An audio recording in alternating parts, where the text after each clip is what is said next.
Pak Hastomo. Tapi saya juga mengucapkan terima kasih ya kepada Saudara Hafri, Ketua kelas, karena telah bersedia untuk juga mengantisipasi. Nah, saudara-saudara sekalian, kuliah pada hari ini memang saya sampaikan secara online ya. Nanti berikutnya nanti kita pertimbangkan lagi. Nah, saudara-saudara sekalian, pada kuliah kedua ini saya akan menyampaikan terkait dengan politik hukum pengelolaan sumber daya alam di Indonesia. Bagaimanapun juga kita tahu bahwa hukum dan kebijakan lingkungan itu tidak bisa dipisahkan dari soal-soal terkait dengan pengelolaan sumber daya alam. Nah, pada prinsipnya, saudara-saudara sekalian, pengelolaan sumber daya alam itu secara politik hukum didasarkan pada pasal 33 Undang-Undang Dasar 1945. Nah, sebelum mulai kuliah, saya akan SSO dulu untuk absen Anda. Atau saya mulai kuliah dulu deh, saya mulai kuliah dulu aja. Nanti absensinya kita buat terakhir ya. Nah, saya akan menyampaikan via PPT ya, atau slide PDF yang juga nanti tentu akan saya bagikan kepada saudara-saudara sekalian. Saya siapkan dulu PPT-nya.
Ya.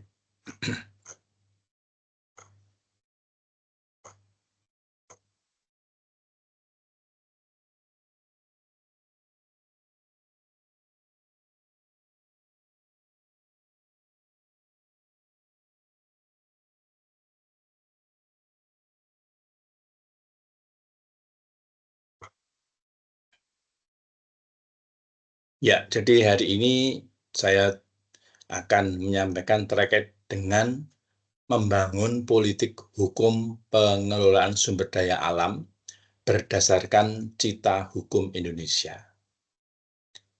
Tadi saya sudah mengatakan bahwa pembahasan tentang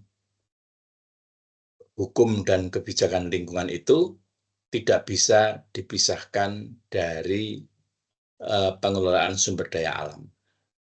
Nah, saudara-saudara sekalian, tentang pengelolaan sumber daya alam ini, sebagaimana kita ketahui bahwa di dalam perekonomian global, khususnya sesudah globalisasi, dan sekarang kita masuk di pasca globalisasi, itu terjadi pergeseran dalam tata ekonomi global ya. Terjadi pergeseran begitu. Terjadi pergeseran dalam tata ekonomi global. Di mana satu sumber yang bisa juga dipakai untuk memahami ini adalah dari seorang penulis dari Jepang, penulis dari Amerika Serikat tapi berkewarganegaraan Jepang, bernama Kenichi Ohmae. Dalam bukunya The Next Global Stage, Challenges and Opportunities in Our Borderless World, yang dulu terbit pada tahun 2005, tetapi saya pikir masih relevan untuk dibicarakan di masa kini.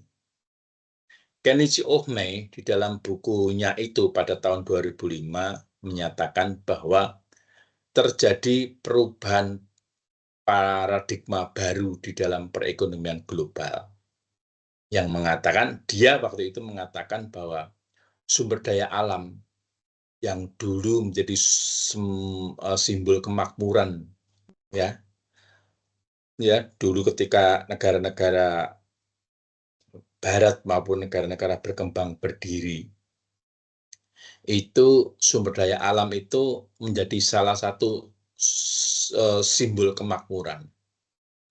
Artinya makin kaya sumber daya alam di suatu negara, maka itu makin makmur bagi negara bersangkutan. Nah, ini adalah simbol kemakmuran di masa lalu ketika negara-negara Barat itu berdiri maupun negara-negara berkembang itu berdiri. Tetapi tampaknya itu tidak lagi menjadi indikator utama di masa postmodern, di masa pasca globalisasi seperti ini.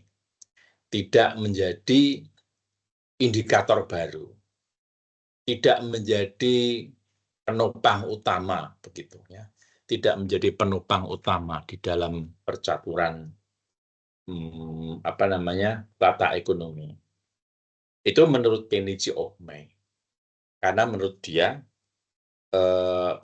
indikator utama sekarang ini di masa pasca globalisasi adalah kemampuan negara untuk melakukan investasi di luar batas negara. Itu sekarang yang menjadi indikator.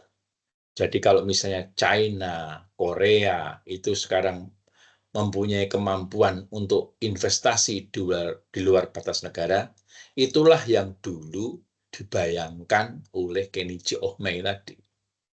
Jadi Kenichi Ohmae itu yang saya tadi sebut itu sebenarnya seorang peneliti sosiologi ekonomi. Jadi peneliti sosiologi ekonomi yang meneliti dan kemudian merangkumnya dalam sebuah buku. Jadi sifatnya buku ini, The Next Global Stage itu sifatnya a posteriori, bukan teori, tetapi kenyataan, realitas yang kemudian ditulis atau dibukukan. Itu memang ciri khas dari para penulis Amerika Serikat. Jadi mereka itu bukan bermain-main dengan teori, tapi bermain dengan realitas. Nah, hasil penelitian dari Kenichi Ohmae mengatakan bahwa indikator baru ini sekarang bukan pada sumber daya alam, bukan pada kekayaan sumber daya alam, tetapi pada kemampuan negara untuk melakukan investasi di luar batas negara. Dan itu bisa diambil contoh misalnya sekarang ini China yang banyak melakukan investasi di Indonesia, di tambang-tambang minyak, tambang nikel, ya, batu bara, dan seterusnya. Korea Selatan, dalam konteks misalnya K-pop, dan ekspor budaya-budaya makanan, kultur, pertunjukan, yang semua itu sekarang diinvestasikan di negara lain. Sekarang Anda ini lebih dari generasi Anda ini kan sekarang ada pada lebih dari generasi milenium. Anda tentu mengenal makanan-makanan Korea daripada saya, karena saya mengikuti anak saya juga, ya, anak saya 2 perempuan, jadi begitu mereka mengikuti budaya-budaya seperti itu. Nah, saudara-saudara sekalian, tetapi apa yang dikatakan Kenichi Ohmae itu kalau kita lihat dalam perkembangannya tidak tidak sepenuhnya tepat begitu. Kalau Kenichi Ohmae mengatakan bahwa sumber daya alam tidak lagi menjadi sumber kemakmuran, tetapi bagi negara-negara tertentu, realitasnya sumber daya alam itu masih menjadi tumpuan, masih menjadi andalan. Bahkan negara-negara besar sekarang, Rusia, Ukraina, ya Rusia dengan kapas, Ukraina dengan gandum. Indonesia juga masih mengandalkan sumber daya alam. Jadi Kenichi Ohmae itu pada tahun 2005 itu hanya melihat perkembangan-perkembangan yang rapidly begitu di Asia Tenggara. Pada waktu itu dia melihat Taiwan, Korea Selatan, Singapura, yang memang waktu itu negara-negara itu tidak mengandalkan sumber daya alam. Tetapi ternyata itu bukan satu-satunya kebenaran. Karena di masa sekarang ini, di tahun 2025 ini, masih ada negara-negara tertentu dan banyak juga yang masih mengandalkan sumber daya alam. Seperti Indonesia. Nah, saya ingin bercerita dalam konteks Indonesia. Jadi pendapat Kenichi Ohmae tadi tidak berlaku untuk negara Indonesia saat ini. Karena apa? Karena Indonesia masih juga mengandalkan sumber daya alam. Ya, karena kita masih belum cukup secara teknologi dan kemampuan SDM, sehingga sumber daya alam itu masih menjadi andalan pembangunan negara kita. Andalan dalam kemakmuran bangsa. Nah, saudara-saudara sekalian, memang dalam sejarah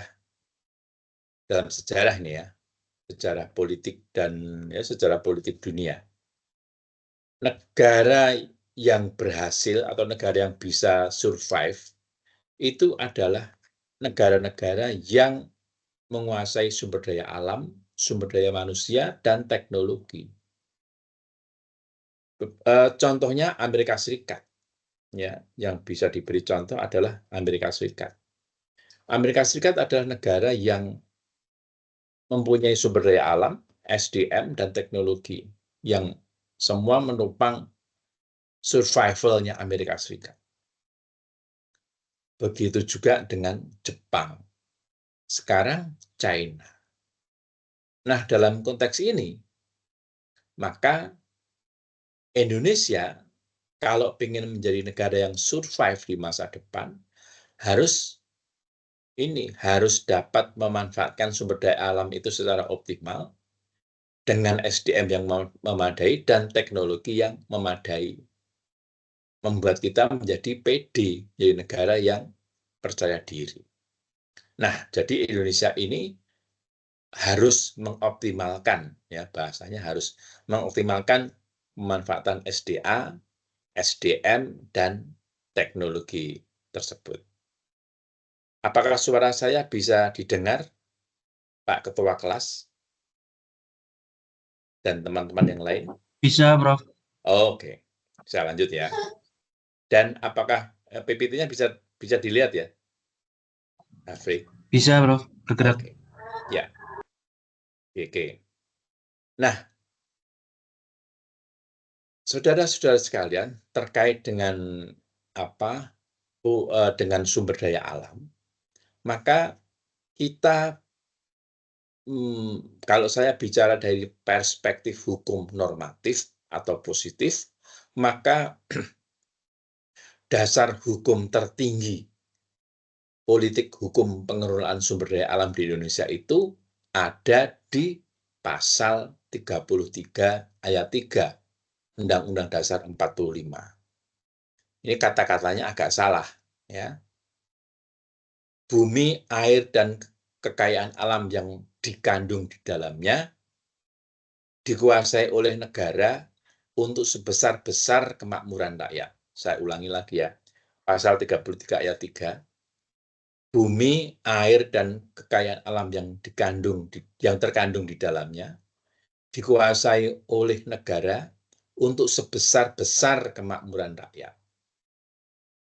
Nah, pasal 33 ayat 3 ini secara hukum merupakan politik hukum tertinggi pengelolaan sumber daya alam. disebut sebagai politik hukum tertinggi karena dia dicantumkan di dalam konstitusi. Ya. Jadi sekali lagi pasal 33 ini disebut sebagai politik hukum tertinggi pengelolaan sumber daya alam. Di mana dalam pasal 33 itu kita bisa menemukan bagaimana politik hukum pengelolaan sumber daya alam di Indonesia yang mengatakan bahwa, bentar, saya perbaiki, yang mengatakan bahwa bumi, air, dan kekayaan alam yang dikandung di dalamnya dikuasai oleh negara untuk sebesar-besar kemakmuran rakyat.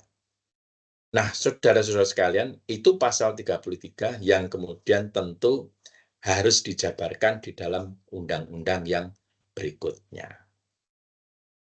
Nah, dalam rangka itulah banyak sekali undang-undang ESDM, undang-undang pertambangan, undang-undang pokok agraria, ya, dan undang-undang di bidang pertanahan yang lain yang itu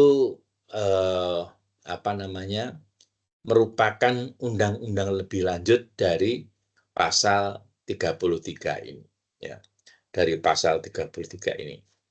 Nah, saudara-saudara sekalian, tentang tadi mana? Ya, ini. Pasal 33 ini, dari pasal 33 itu, kemudian kita mengetahui bahwa pasal 33 itu dulu kemudian dijabarkan lebih lanjut oleh Mahkamah Konstitusi, ya, dijabarkan lebih lanjut oleh Mahkamah Konstitusi.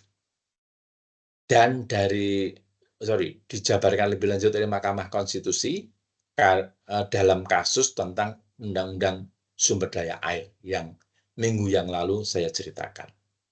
Jadi untuk sekedar pengetahuan Anda, Mahkamah Konstitusi itu adalah mahkamah atau pengadilan yang mengadili perkara pertentangan antara Undang-Undang Dasar 45 dengan undang-undang di bawah UUD. Jadi misalnya kalau ada undang-undang tentang sumber daya air yang ternyata diuji dan dinyatakan bertentangan dengan undang-undang dasar, maka undang-undang itu dianulir. Jadi dalam bahasa mudahnya, MK itu bertugas menguji konstitusionalitas, ya, menguji konstitusionalitas suatu peraturan perundang-undangan. Jadi kalau ada undang-undang yang oleh masyarakat dinilai bertentangan dengan UUD 45, maka masyarakat itu bisa menggugat bahwa undang-undang itu harus dibatalkan. Jadi yang berperkara itu masyarakat yang mengajukan perkaranya ke Mahkamah Konstitusi. Begitu ya. Jadi Mahkamah Konstitusi itu, MK itu selain menangani masalah-masalah perselisihan pemilu, pilkada, dan pilpres, tetapi juga yang utama adalah menguji konstitusionalitas undang-undang. Artinya menguji apakah undang-undang bersangkutan itu tidak bertentangan atau bertentangankah dengan UUD 45. Nah, dalam konteks Undang-Undang Sumber Daya Air tahun 7 tahun 2004 yang telah dianulir, dulu Mahkamah Konstitusi memberikan pendapat hukum seperti ini terkait dengan pasal 33. Jadi berdasarkan pasal 33 ayat 3 Undang-Undang Dasar 45, maka SDA itu sebenarnya milik bangsa Indonesia. Bumi, air, dan kekayaan alam yang dikandung di dalamnya dikuasai oleh negara untuk sebesar-besarnya kemakmuran rakyat. Negara itu kan dibentuk oleh rakyat, dibentuk oleh rakyat yang setuju untuk membentuk negara. Jadi yang paling tinggi itu rakyat, kedaulatan rakyat. Oleh karena itulah, maka sumber daya alam itu esensinya, hakikatnya adalah milik rakyat. Ya. tetapi untuk pengelolaannya diserahkan kepada negara. Nah, negara itu kan bentuk abstrak yang kemudian dikonkretkan dengan adanya pemerintahan. Jadi pemerintah Republik Indonesia itu mewakili negara yang menjalankan amanat rakyat ya secara yuridis untuk mengelola sumber daya alam. Jadi pemerintah itu mengelola sumber daya alam karena dia mendapat pendelegasian, begitu kalau dalam bahasa hukumnya, mendapat pendelegasian dari masyarakat atau dari rakyat. Nah, saudara-saudara sekalian, ketika pemerintah atau negara itu melakukan pengelolaan sumber daya alam, bisa juga bahwa negara itu sebenarnya tidak mampu. Seperti yang pernah saya ceritakan pada kuliah pertama dulu, sebenarnya Indonesia ini belum bisa mengelola secara optimal yang namanya nikel. Ya, nikel. Saya pernah minggu yang lalu juga saya menyampaikan kepada Anda tentang nikel ini. Ya, ini sekarang banyak dikelola oleh atau dipercayakan pengelolaannya oleh dipercayakan pengelolaannya kepada investor-investor dari China. Itulah makanya pada minggu yang lalu saya menawarkan kepada Pak Agus Hastomo, dan memang sudah ditindaklanjuti oleh Mas Agus Hastomo, kemarin hari Kamis tanggal 13 dan tanggal 14 Februari, saya ketemu dengan Dr. Ida Sumarsih, pemilik tambang nikel di Morowali dan juga smelternya. Dan sudah saya wacanakan, dan beliaunya, Pak Hastomo, beliaunya itu bersedia. Ya, bersedia. Orangnya juga tidak hitung-hitung tentang honorarium dan seterusnya. Itu tidak. Malah dia mengatakan senang kalau dia di Semarang nggak usah mikir tentang transportasi dan akomodasi. Ya, kalau honor ya dipikir gitu ya. Ya udah harga perguruan tinggi lah gitu. Tapi dia senang bisa mengaktualisasikan diri untuk bicara. Nah, saya kemarin sudah ngomong-ngomong sama Mas Hastomo dan ada petunjuk dari Pak Mariono. Nanti kita tindak lanjuti ya Mas Hastomo ya, karena si Dr. Ida Sumarsih itu bersedia. Ya, Mas Hastomo ini lagi ngopi barangkali, jadi nanti Pak Ketua Kelas bisa sampaikan kepada Hastomo ya, Mas Hastomo. Iya, Pak. Ya, nah mungkin kita nanti adakan itu biar dia, Dr. Ida Sumarsih, biar bercerita tentang realitasnya tentang pengelolaan tambang, karena dia mengalami betul peristiwa-peristiwa yang menyimpang begitu ya. Negara, pemerintah daerah, dan seterusnya itu yang banyak sekali permintaan, banyak sekali kewajiban, dan fenomena-fenomena yang lain, aspek-aspek yang lain yang itu menjadi rumit proses penambangan. Jadi kalau perguruan tinggi sekarang diberi kewenangan secara yuridis untuk melakukan penambangan, itu ya saya pikir mikir-mikir, pengusaha yang asli begitu saja mikir-mikir banget loh, gitu. Tapi baiknya kita dengarkan nanti. Mungkin kalau Mas Hastomo mau ya nanti saya bulan Mei begitu. Baiklah, saya kembali kepada perkuliahan saya ini.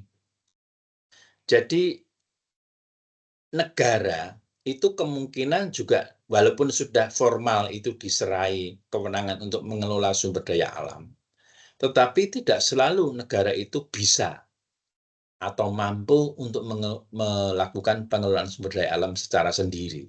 Karena mungkin SDM-nya belum siap, alat-alatnya belum siap. Nah, kalau belum siap seperti itu, seperti Indonesia nih, maka negara itu bisa mensubkontrakkan kepada investor asing. Nah, saya mau masuk di situ. Jadi dalam hal pengelolaan sumber daya alam ini, memang negara itu secara yuridis bisa digolongkan dalam dua jenis. Negara bertindak sebagai badan publik yang mewakili kepentingan umum, dan negara sebagai badan swasta atau private private enterprise begitu. Kalau Anda saya ceritani mungkin paham ya. Misalnya BUMN Pertamina atau bank atau BUMN yang lain itu kan sebenarnya milik negara yang digunakan untuk mencari keuntungan. Jadi negara itu juga harus berbisnis untuk bisa menghidupi rakyatnya. Jadi kalau menghidupi rakyatnya itu artinya negara bertindak sebagai badan publik. Jadi misalnya negara menyelenggarakan pendidikan di MIL S2 ini. Itu tugas negara untuk membiayai, memfasilitasi pendidikan. Anda berada di ruangan dulu ya, di ruangan lantai 4 dengan penjaga dan yang mandigani Bapak Astomo misalnya. Ruangan itu difasilitasi, disediakan, dibiayai pembangunannya oleh negara. Artinya negara bertindak sebagai badan publik, tidak mencari keuntungan. Jadi yang dilakukan negara dalam bertindak sebagai badan publik itu adalah demi kesejahteraan rakyatnya, ya, demi kesejahteraan rakyatnya. Negara menyelenggarakan pendidikan, negara menyelenggarakan BPJS, itu negara bertindak sebagai badan publik, yaitu mensejahterakan rakyatnya. Nah, tindakan negara sebagai badan publik yang barusan saya sebut tadi, itu disebut dalam bahasa hukum sebagai tindakan iure imperi. Itu dari bahasa Latin, karena hukum itu kan banyak mengambil dari bahasa-bahasa Latin, bahasa Romawi. Iure itu bisa disebut hukum, imperi itu imperium, penguasa. Jadi badan publik disebut sebagai iure imperi. Artinya negara bertindak sebagai badan untuk mensejahterakan rakyatnya. Tadi saya sebut misalnya menyelenggarakan pendidikan, menyelenggarakan BPJS, memberikan perizinan-perizinan ya, untuk pengelolaan sumber daya alam, perizinan di bidang lingkungan hidup, perizinan dalam konteks AMDAL misalnya. AMDAL itu kan esensinya untuk melindungi rakyat dari kerusakan lingkungan misalnya. Nah, itu negara bertindak sebagai badan publik. Tetapi di samping negara bertindak sebagai badan publik, negara juga bertindak sebagai badan swasta, sebagai badan privat, ya, private entity. Tujuan dari negara bertindak sebagai badan privat itu ya bisnis, mencari keuntungan. Negara tidak mungkin tidak mencari uang untuk mensejahterakan rakyatnya. Jadi negara juga berbisnis, negara juga berdagang, juga mengundang investasi asing ke Indonesia ya untuk bekerja sama saling menguntungkan. Jadi mengundang investor asing ke Indonesia untuk ikut mengelola sumber daya alam itu bisa dikategorikan sebagai negara bertindak sebagai badan swasta. Karena pasti ada perjanjian bilateralnya antara pemerintah Indonesia dengan perusahaan swasta tersebut dalam rangka keuntungan bersama. Jadi beda ya badan publik dan badan swasta. Nah, badan swasta ini kalau negara misalnya melakukan kerjasama dengan investor dari China, berarti harus ada perjanjian kontrak. Perjanjian kontrak seperti itu perjanjian yang mendudukkan para pihak dalam posisi sejajar. Jadi dengan kontrak, maka pemerintah Indonesia dengan investor asing itu berkedudukan sejajar. Karena berkedudukan sejajar, maka kemudian kalau misalnya dalam investasi itu Indonesia melakukan kecurangan atau melakukan pelanggaran kesepakatan, maka pemerintah Indonesia bisa digugat oleh pihak investor. Apakah pernah terjadi kasus seperti itu? Pernah. Jadi Indonesia juga pernah digugat pada tahun sekitar 2003 atau 2004, saya lupa, ketika zamannya pemerintahan Presiden Megawati Soekarno Putri. Pemerintah Indonesia itu pernah digugat atau diancam digugat oleh 13 perusahaan penambangan asing di Kalimantan Timur.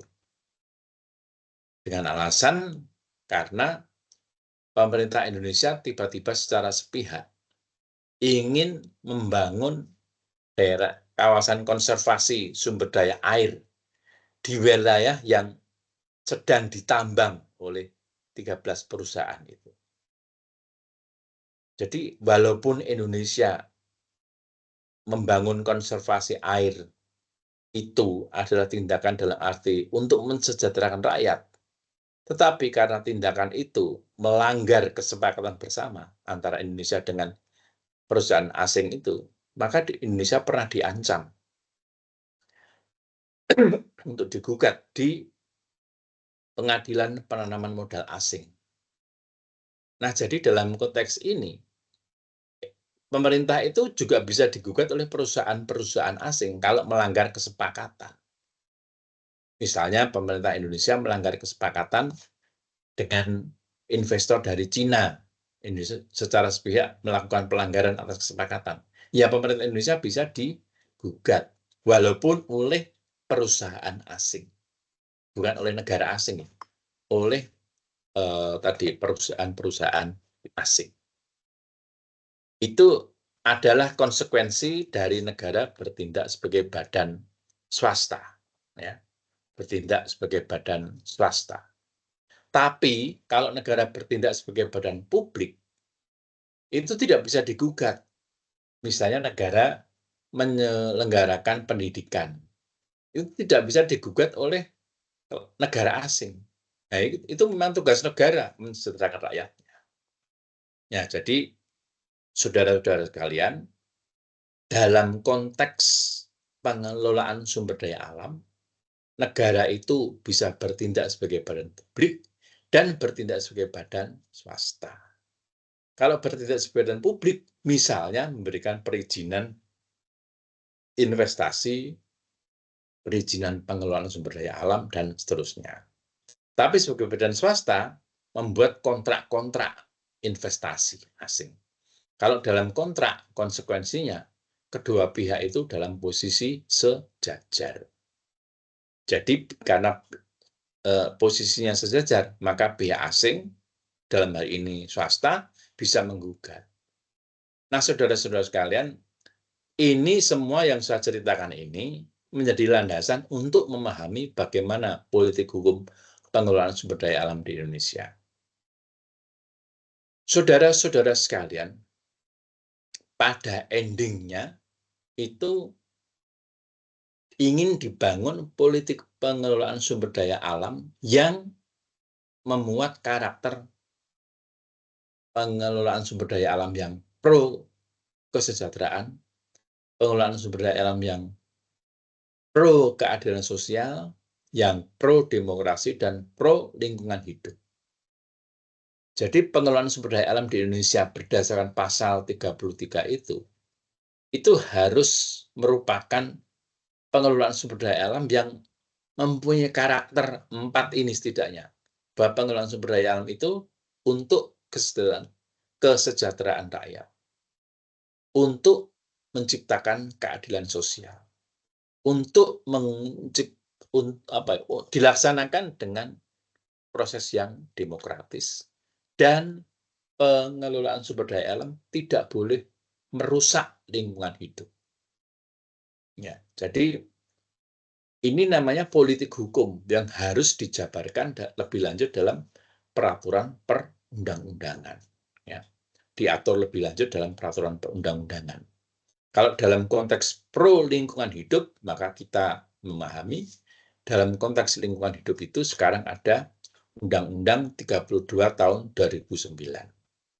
Mungkin minggu depan saya jelaskan inti-inti dari Undang-Undang 32 tahun 2009 itu. Namun kita juga harus paham bahwa Undang-Undang 32 tahun 2009 ini sudah berumur lebih dari berapa tahun? 15 tahun begitu ya. 2009 sekarang tahun 2025. Jadi sudah berumur sekitar 16 tahun. Masih berlaku. Pertanyaannya adalah apakah undang-undang itu masih mampu menghadapi tantangan zaman sekarang ini? Itu yang menjadi permasalahan. Tetapi karena undang-undang itu masih berlaku, ya bagaimanapun juga kita juga harus membahas pengelolaan lingkungan hidup, pengelolaan SDA yang pro kesejahteraan. It means that bahwa pengelolaan sumber daya alam itu didevosikan atau diperuntukkan untuk menciptakan kesejahteraan. Sekali lagi, ini konsep besarnya. Yang kedua, untuk mewujudkan keadilan sosial. Dan proses-proses pengelolaan sumber daya alam itu, aturan-aturannya dan pelaksanaannya, kebijakan-kebijakannya harus mencerminkan demokrasi. Artinya, penentuan kebijakan, penentuan perundang-undangan di bidang pengelolaan sumber daya alam itu harus melalui proses-proses yang demokratis, artinya melibatkan rakyat, melibatkan para stakeholder, dan sebagainya. Dan tidak boleh merusak lingkungan hidup. Sekali lagi, saudara-saudara sekalian, ini adalah konsep besarnya, arahan kebijakannya. Tetapi kalau Anda dari birokrasi, dan juga saya juga pernah menjadi birokrat, begitu, jadi paham bahwa hal-hal ideal seperti yang barusan saya sampaikan itu, kadang di dalam pelaksanaannya tidak bisa mulus, begitu. Tidak bisa dilaksanakan begitu saja, karena di lapangan itu kan banyak sekali pertimbangan-pertimbangan atau aspek-aspek yang mempengaruhi. Seperti minggu kemarin saya ceritakan, berlakunya hukum atau berlakunya kebijakan hukum di lapangan pasti tidak mulus, karena di masyarakat itu kan bekerja juga subsistem ekonomi, budaya, agama, yang itu menjadi penentu juga kehidupan seseorang, kehidupan masyarakat juga, bukan hanya hukum. Sehingga ideal-ideal yang saya ceritakan tadi, ya, itu akan juga menemui kesulitan-kesulitan. Bukan berarti saya mengajak Anda untuk berpikir pesimis, tetapi juga kita harus realistis. Apalagi sekarang misalnya banyak pemangkasan-pemangkasan demi prioritas yang lain.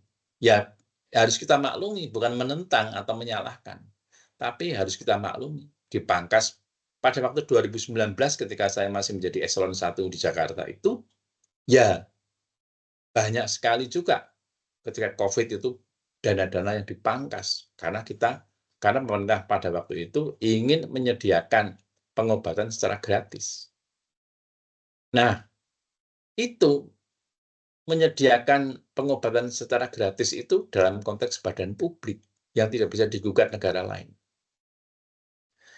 Nah, saudara-saudara sekalian, jadi ini adalah politik hukum pengelolaan sumber daya alam yang harus memuat karakter seperti ini. Harusnya. Tetapi karakter-karakter seperti ini di lapangan tentu sulit diwujudkan karena berbagai macam hambatan, rintangan. Ya. Bukan saya pesimis, tetapi realitasnya harus saya ceritakan demikian. Nah, ini menjadi values yang melandasi pengaturan hukum lingkungan. Ya. Artinya ini, tadi sudah saya sampaikan ya, jadi pro keadilan sosial bahwa pengelolaan sumber daya alam itu juga harus dapat mewujudkan terjaminnya keadilan sosial di Indonesia. Ada satu daerah yang memperoleh air banyak, tapi ada daerah lain yang tidak sama sekali tidak memperoleh air. Nah, itu negara harus mampu membuat supaya pengelolaan sumber daya alam itu benar-benar bisa dinikmati bersama-sama. Sama dengan proses dalam tingkat internasional misalnya, di dalam hukum laut, saya beri contoh. Kan di dalam realitasnya ada negara yang mempunyai pantai dan ada negara yang tidak berpantai, begitu kan. Nah, di dalam Konvensi Hukum Laut 1982, negara tidak berpantai atau landlocked state itu bukan berarti tidak punya hak untuk ikut menikmati sumber daya alam laut. Oleh karena itulah, maka kita bisa melihat di Konvensi Hukum Laut 82 itu bahwa negara tidak berpantai atau landlocked state atau sering disebut disadvantaged state, negara yang tidak beruntung secara kewilayahan karena tidak mempunyai pantai, itu tetap diberi hak untuk mengambil sumber daya alam di laut. Tetapi tentu harus berkoordinasi dengan negara pantai. Jadi misalnya Laos itu kan negara yang tidak berpantai. Laos itu berhak atau ya bukan berhak, artinya diberi kesempatan untuk mengambil sumber daya alam laut misalnya di Samudra Pasifik atau mungkin di laut teritorial Indonesia. Tetapi tentu dengan izin pemerintah Indonesia. Ada koordinasi. Jadi tetap harus ada keadilan. Bukan karena letaknya tidak ada pantai lalu nasibnya harus tidak boleh mengambil sumber daya laut, itu namanya tidak adil. Yang berikutnya pro-demokrasi. Ini dalam konteks pembuatan kebijakan dan peraturan perundang-undangannya. Saudara-saudara sekalian, setiap pembuatan aturan-aturan hukum, terutama undang-undang yang menyangkut kepentingan umum, itu harus disusun secara demokratis. Artinya dia melibatkan stakeholder. Misalnya membuat undang-undang tentang kehutanan. Tentu harus pemerintah dalam hal ini leading sektornya misalnya Kementerian kalau kehutanan, Kementerian KLHK. Dia juga harus mendengarkan stakeholder yang lain, kementerian kelautan, kementerian misalnya yang mengurusi bidang pangan, dan seterusnya. Jadi, mereka juga didengar aspirasinya, termasuk rakyat yang dalam hal ini diwakili oleh para pakar. Juga LSM yang memang mempunyai pikiran konstruktif. Lalu, itu pendapat-pendapat itu digodok oleh leading sektornya, ya menurut KLHK, untuk kemudian dirumuskan suatu rancangan bersama rakyat, bersama masyarakat atau pakar. Nah, dan kemudian diajukan ke DPR. Jadi undang-undang itu, saudara-saudara sekalian, itu kan bisa disusun ya oleh DPR atau Presiden atau bersama-sama DPR dan Presiden. Banyak undang-undang yang lahir karena inisiatif atau hak inisiatif DPR. Tetapi banyak undang-undang juga yang disusun atas inisiatif eksekutif atau presiden. Tentu presiden dalam hal ini akan menunjuk leading sektornya. Kalau itu urusan agama, ya berarti Kementerian Agama. Kalau itu urusan kehutanan, ya berarti KLHK. Kalau undang-undang yang dibuat itu di bidang pendidikan, leading sektornya pemerintah, maka pemerintah presiden akan menunjuk pada Kementerian Menristek misalnya sebagai leading sektor. Nah, semua harus disusun secara demokratis. Dan tentu tentang pro lingkungan hidup. Bahwa pengelolaan sumber daya alam itu harus dilaksanakan dengan tetap memperhatikan lingkungan. Ya, itulah makanya peran-peran dari AMDAL, kemudian apa namanya itu, pemeriksaan berkala itu namanya apa, RKA dan RPL itu tetap harus dilaksanakan. Ya. Nah, saudara-saudara sekalian, jadi ini merupakan ending dari politik hukum pengelolaan sumber daya alam yang harus berkarakter seperti ini. Dan ini sekali lagi adalah jabaran dari pasal 33 ayat 3 Undang-Undang Dasar 45. Nah, tetapi kita kemudian sering menghadapi bahwa dalam faktanya, dalam realitasnya, pengelolaan sumber daya alam itu, ya, itu faktanya sering begini. Secara fakta hukum, jadi realitas hukumnya, implementasi aturan itu, jadi aturan-aturan pengelolaan sumber daya alam itu ternyata banyak di berbagai kementerian. Kementerian ATR, misalnya Kementerian Kehutanan atau KLHK, Kementerian Pertambangan, itu sering bertabrakan, aturan-aturannya itu overlap, tumpang tindih, itu yang agak sulit. Kemudian tidak sinkronnya aturan tata ruang nasional dan tata ruang daerah. Ini sering terjadi kalau ada kepentingan tertentu, lalu tata ruang daerah itu diperbaiki supaya demi sesuai dengan tata ruang pusat. Ini sering terjadi. Ya. Kemudian kadang-kadang hukum itu disalah tafsirkan oleh pelaksananya. Dia punya kewenangan tapi salah menafsirkan. Ya ini kan yang dirugikan rakyat. Jadi saudara-saudara kalian, kadang-kadang undang-undang yang mungkin belum mempunyai peraturan pelaksanaannya ditafsirkan sendiri oleh penegak hukum, oleh pelaksana hukumnya. Bisa bukan hanya polisi, jaksa, dan hakim, tapi oleh para pegawai negeri, ASN yang memang ditugasi menegakkan aturan. Ketika aturan itu belum ada peraturan pelaksanaannya, tetapi harus dilaksanakan, sering menimbulkan multitafsir. Tafsirnya bisa beda-beda. Ini yang berbahaya. Akan merugikan rakyat juga kalau hal seperti ini terjadi. Kemudian ada sering kita temui arogansi yang dijustifikasi dengan hukum. Jadi arogansi tindakan aparat gitu tertentu yang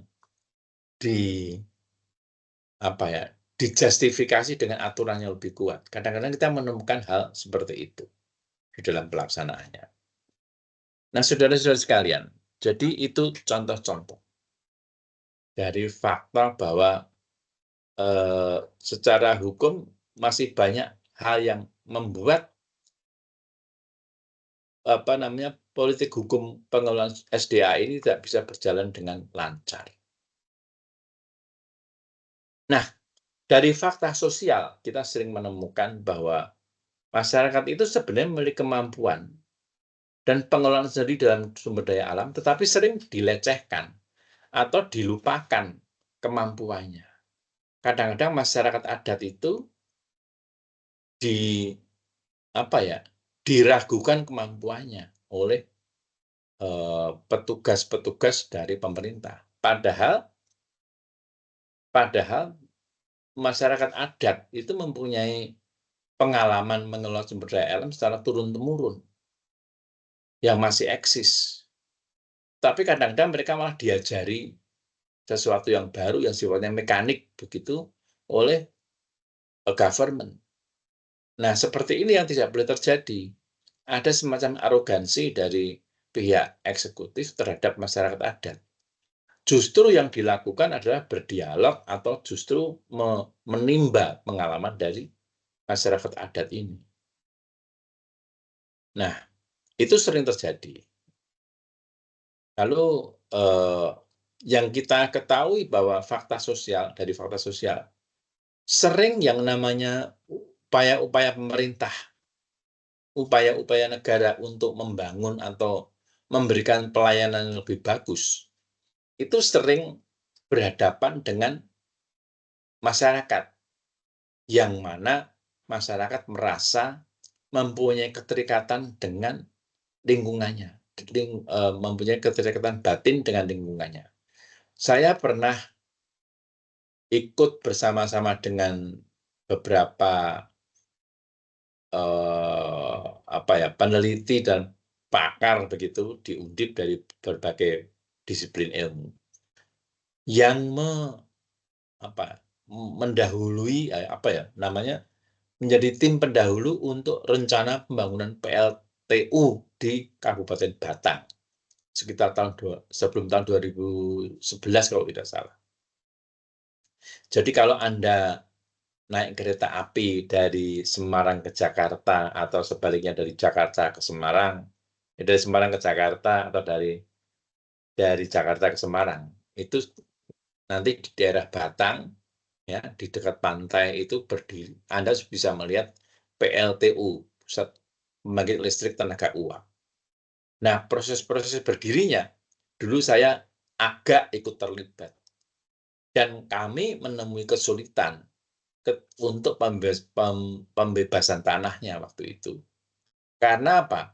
Masyarakat tidak serta-merta mau menjual tanahnya, walaupun ada ganti untung. Karena mereka merasa mempunyai keterikatan batin dengan lingkungannya. Mereka merasa bahwa lingkungannya itu, atau tempat dia hidup yang akan dijadikan sebagai PLTU itu penghidupan sumber rezeki bagi mereka. Ini memang sulit. Pemerintah juga tidak bisa serta-merta meyakinkan bahwa mereka akan diberi ganti untung yang lebih permanen dan seterusnya. Karena tidak selalu hal-hal seperti itu dipercaya oleh masyarakat. Karena apa? Karena mereka mempunyai keterikatan batin dengan lingkungan sosialnya. Jadi hal-hal seperti ini realitas seperti ini sering kemudian menjadi menjadi rencana-rencana pembangunan atau pengelolaan sumber daya alam demi kemaslahatan bersama itu menjadi sulit. Apalagi ada faktor-faktor korup, ada faktor-faktor yang tidak menghambat justru oleh oknum-oknum.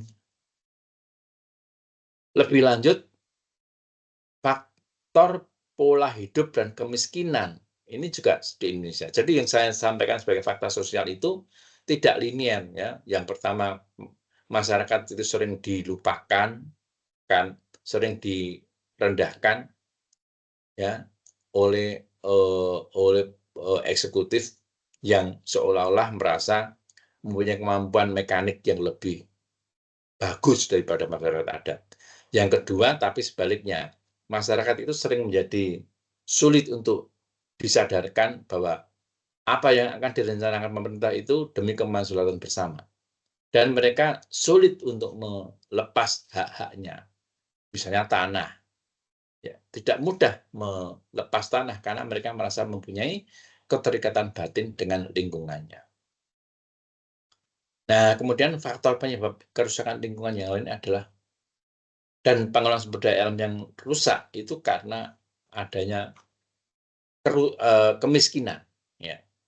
Kadang-kadang, maaf, ini selalu berentetan antara kemiskinan dan pendidikan dan kesadaran. Ini sering berentetan, walaupun mungkin tidak semua linear seperti itu. Tapi itu sering menjadi menjadi hubungan yang tidak terpisah. Gitu. Karena ada kemiskinan, maka kemudian ada the lack of pendidikan. Ada kekurangan pendidikan. Dan kekurangan pendidikan akan menyebabkan ada kekurangan wawasan. Sehingga merasa seolah-olah yang dilakukan itu selalu benar. Padahal dia merusak lingkungan. Jadi hal seperti itu bisa terjadi. Nah, saudara-saudara sekalian,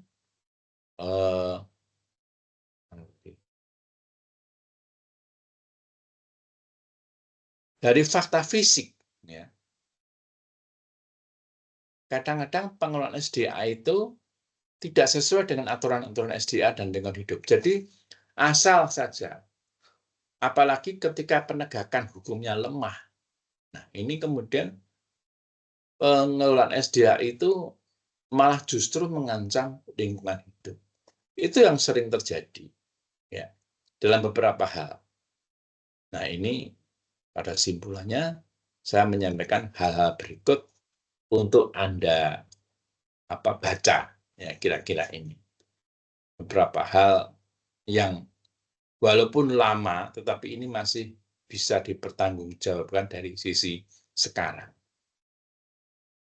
Anda belajar tentang bagaimana ini itu tentang lingkungan, tetapi kita melihat realitasnya, kadang-kadang kebijakan-kebijakan lingkungan itu dibuat tetapi tidak menjadi prioritas, atau kalau boleh saya singkat, perlindungan lingkungan itu sering bukan menjadi prioritas. Saya sebut sering bukan menjadi prioritasnya. Sekarang memang digalakkan karena pengaruh Barat, bahwa sekarang ini kita harus green policy dalam segala hal. Green constitution, green policy, green economy, dan seterusnya. Lalu ada SDGs. Tetapi tidak mudah melaksanakan itu karena masing-masing sekarang ini negara-negara itu pasca globalisasi ada liberalisasi perdagangan. Kalau ada liberalisasi perdagangan, negara-negara itu mementingkan kepentingan sendiri. SDGs dengan 17 goals misalnya, itu mulia banget tujuannya, tetapi juga tidak mudah dicapai. Apalagi sekarang ada perang, khususnya perang Rusia-Ukraina. Jadi perang Rusia-Ukraina, lalu ada COVID-19 waktu itu sebelumnya, itu juga menyebabkan kesulitan atau menyebabkan bahwa pencapaian SDGs itu menjadi repot, menjadi susah. Kalau Anda baca-baca di jurnal luar negeri, sering kita masih menemukan dulu waktu tahun 2019 itu, ketika COVID terjadi, itu ada upaya-upaya dominasi untuk akses obat oleh negara-negara maju. Negara maju sudah pada suntikan ketiga, kita baru ke 1. Mililiternya ya, mililiternya. Untuk orang-orang di negara berkembang, itu kalau 1 mili misalnya untuk orang barat itu untuk 1 orang. Tapi untuk negara-negara berkembang harus dibagi menjadi 3 orang, misalnya. Dan hal-hal seperti itu bisa Anda baca di jurnal internasional. Banyak sekali tulisan-tulisan di jurnal internasional itu yang menunjukkan ternyata juga ada upaya dominasi akses obat waktu tahun 2019 itu. Dominasi vaksin. Ya, jadi inilah yang sering kita hadapi. Jadi ketika Anda sudah bersekolah magister seperti ini, berpikirnya itu juga harus dikembangkan ke post-positivisme. Artinya, tidak hanya melihat yang tampak kasat mata saja yang diceritakan di media, tetapi di balik itu harus sebaiknya Anda juga paham. Ya, kira-kira begitu saudara-saudara sekalian, yang saya sampaikan hari ini, dan mungkin ada pertanyaan yang Anda sampaikan, silakan. Kalau tidak ada, saya akan buka absensinya. Selamat pagi, Pak. Yeah. Ya, saya Cornelia Novita Ferawati Tanisi, Pak. Saya ingin bertanya. Begini, Pak. Tadi dalam penjelasan Bapak dikatakan bahwa alam mempunyai keterikatan tersendiri dengan manusia, khususnya masyarakat adat, Pak. Nah, di wilayah kami, khususnya di Kupang, Nusa Tenggara Timur ini baru-baru terjadi pertentangan antara masyarakat adat dan juga pemerintah di setempat. Nah, ada beberapa pihak yang berpendapat bahwa masyarakat adat ini harus merelakan alam mereka untuk pertumbuhan ekonomi setempat. Jadi dengan adanya merelakan alam bisa meningkatkan ekonomi, bisa juga misalnya kayak sebuah desa nih Pak, baru-baru cagar alam Mutis nih Pak diubah menjadi taman nasional. Di situ dikatakan bahwa bisa juga meningkatkan pertumbuhan ekonomi dan penyediaan lapangan kerja, karena mungkin di desa-desa tertentu banyak pemuda-pemudi yang keluar desa untuk mencari pekerjaan di tempat lain. Nah, dengan adanya pemanfaatan alam sebagai sumber wisata dan lain sebagainya, itu dapat meningkatkan pendapatan daerah dan lain sebagainya. Nah, di sini bagi saya ini dilematis, Pak. Kira-kira jalan keluarnya seperti apa, Pak? Karena di Nusa Tenggara Timur sendiri, Pak, itu banyak sekali terjadi pertentangan antara masyarakat adat dan pemerintah. Mungkin ini dari saya, Pak. Terima kasih. Iya. Saudara Cornelia ini di Kupang ya? Benar, Pak. Oh, Saya iya, di iya. Kupang. Di pemerintah daerah? Tidak, Pak. Saya Dosen? tidak, Pak. Saya bekerja di sebagai calon vikaris di gereja, Pak. Oh, iya, iya, iya, iya. Iya. Ya, di Kupang itu ini cerita-cerita yang dulu ya. Saya kenal beberapa teman, ada Markus Hagi, ada Kotan Yohanes Octavianus, siapa lagi? Banyak teman-teman sih, Yosef Parera, ya banyak. Dan juga Kupang, banyak lah pokoknya. Nah, tentang ini, yang Anda sampaikan ini betul, kalau Anda, Ibu Cornelia Novita Ferawati, bahwa ini memang dilematis.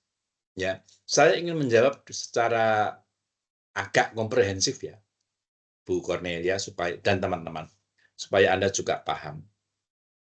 Saya menjawabnya tidak langsung pada persoalannya, tapi saya coba sadarkan atau saya pahamkan begini. Dimulai dari historisitas, dari sejarah. Saya mulai pada sejarah di Indonesia, ini konteksnya Indonesia. Pada era Orde Lama, antara tahun 1945 sampai tahun 1959. Di pemerintahan tahun 1945 sampai 1959 itu, pemerintah Indonesia itu mempunyai kebijakan politik hukum SDA. Full, absolut, seperti persis pasal 33, dan lebih ditekankan bahwa yang namanya SDA itu, ya SDA itu harus dikelola oleh bangsa Indonesia dan tidak boleh diserahkan kepada asing. Waktu itu ya, waktu itu. Dan politik hukum tahun 45 sampai tahun 1959 itu, yang tadi barusan saya katakan ini, itu muncul juga karena ada trauma oleh para pejabat waktu itu, karena pejabat waktu itu tahun 45 sampai tahun 1959 adalah mereka yang juga mereka-mereka yang mengalami transisi dari penjajahan ke negara merdeka. Jadi mereka sangat trauma terhadap penjajahan. Sehingga yang namanya sumber daya alam itu harus dipergunakan untuk sebesar-besarnya kemakmuran rakyat dan tidak boleh dikelola oleh Barat atau apalagi dikuasai oleh Barat. Jadi tidak ada investasi, menutup investasi asing untuk Indonesia, untuk sumber daya alam di Indonesia. Karena Presiden Soekarno waktu itu sangat kencang begitu politik hukumnya. Semua demi bangsa Indonesia. Tetapi kita tahu juga pada masa itu, pada sekitar tahun 1945 sampai tahun 65 barangkali, bukan 59 ya, sampai 1965, itu negara ini belum mempunyai kemampuan yang cukup untuk mengelola sumber daya alam. Kita kaya sumber daya alam. Nikel, emas, ya, dan seterusnya. Ada kupro atau tembaga. Itu banyak, ikan juga banyak, sumber daya alam ikan dan seterusnya banyak sekali. Tetapi kita tidak bisa mengelola secara optimal untuk hal-hal tertentu. Nah, jadi menjadi dilematis.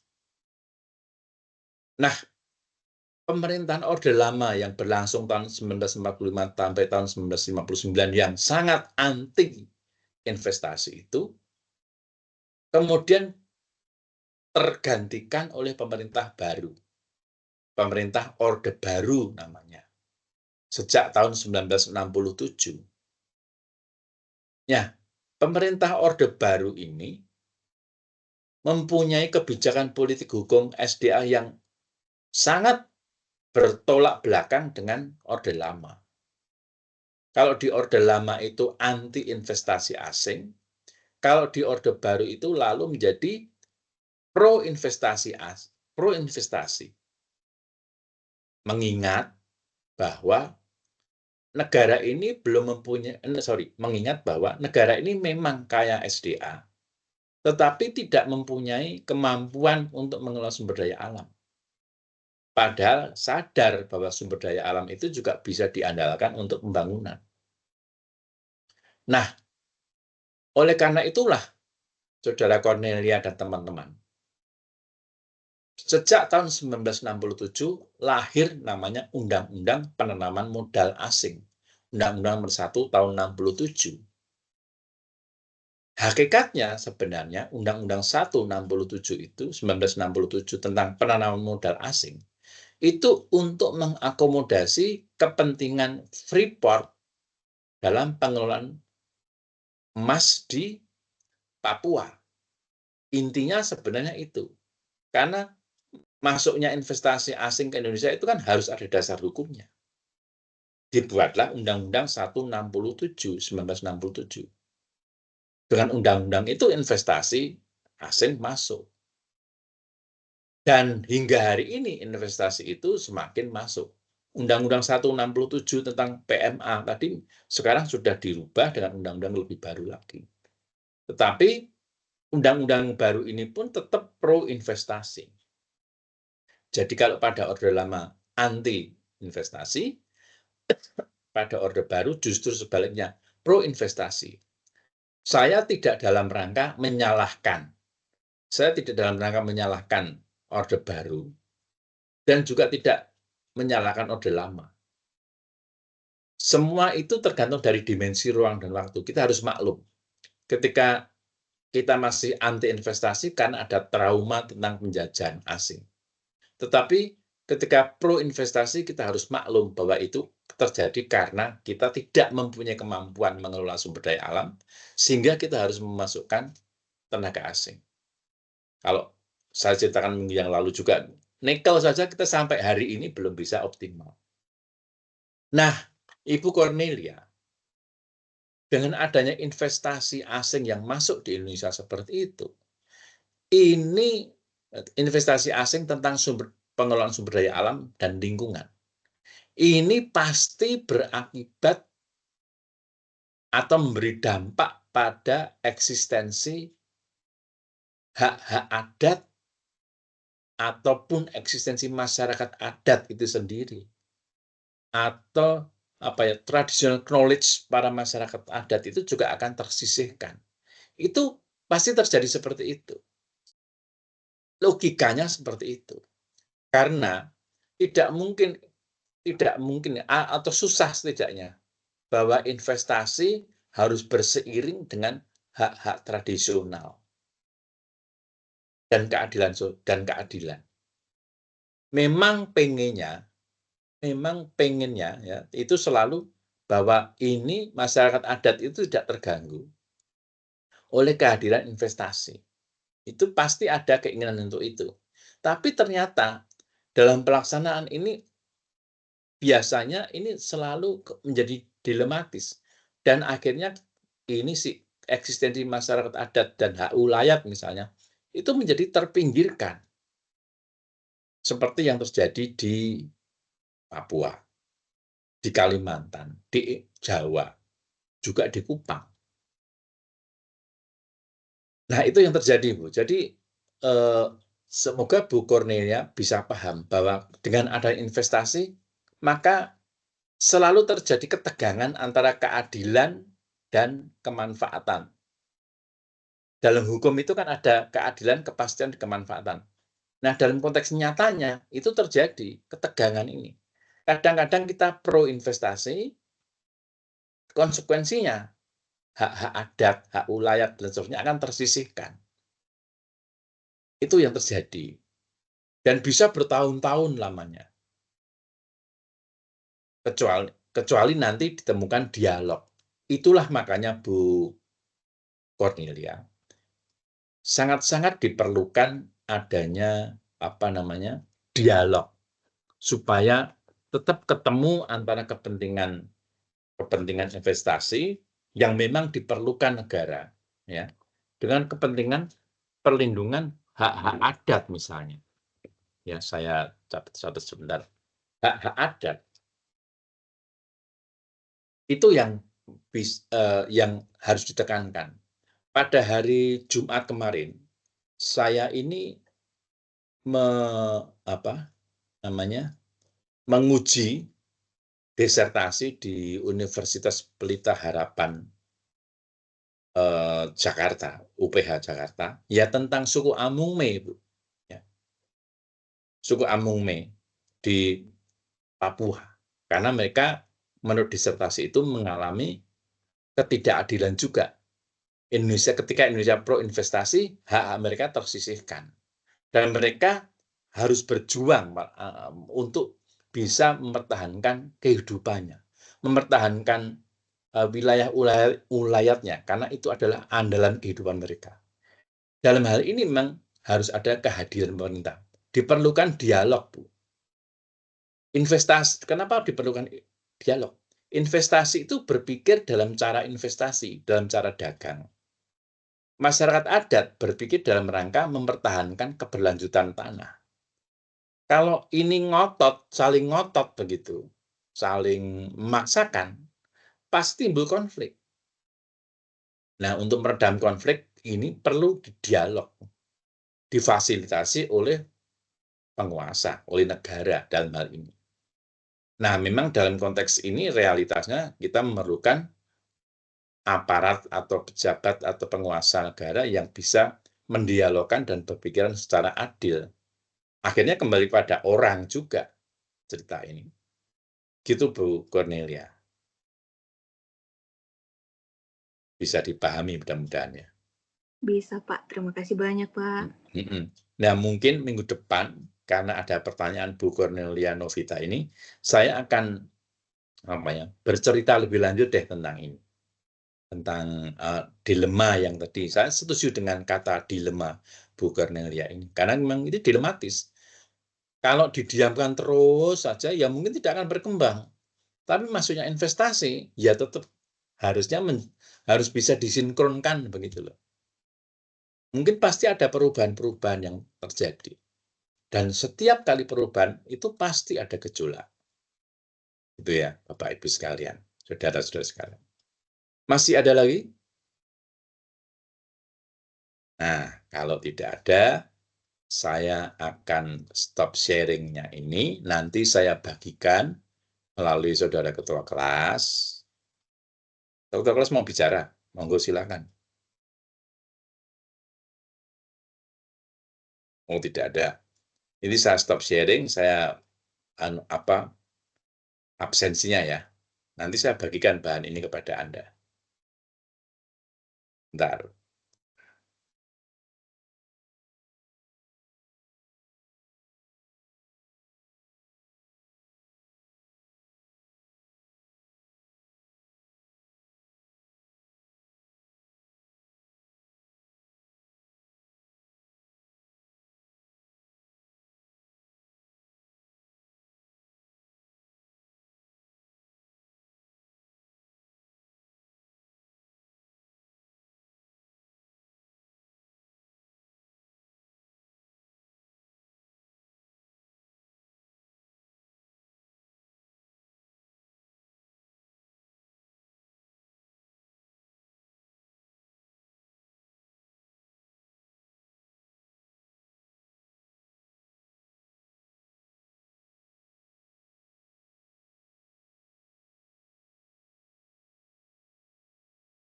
Saya panggil saja ya.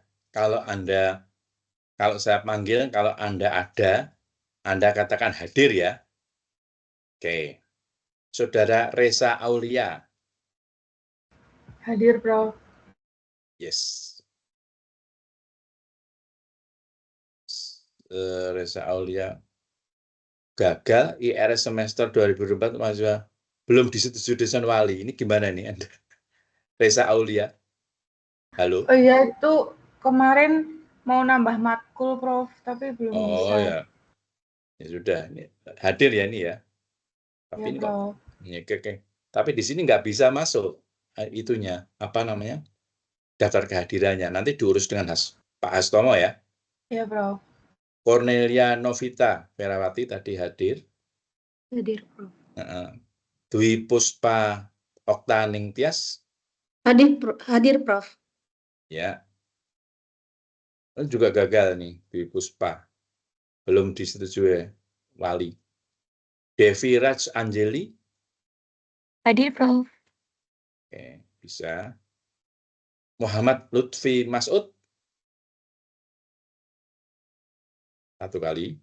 Saya undang lagi. Muhammad Lutfi Mas'ud. Tidak hadir. Sapna Suryaning Tias. Hadir, Prof. Oke. Gagal juga ini.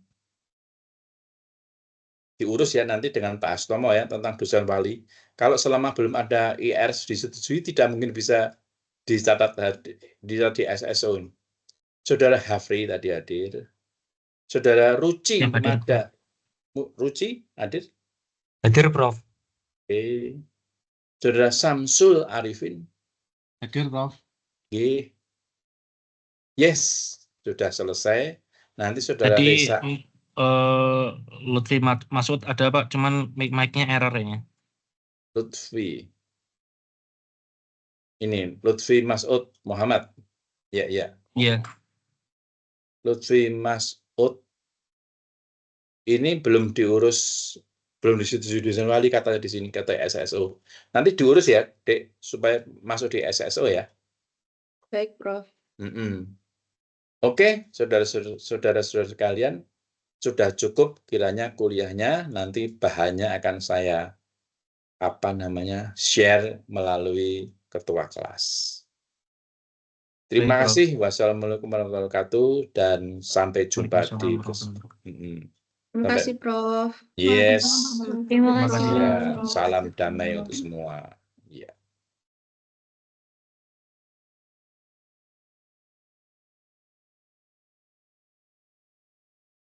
Live ya. Siap, Prof.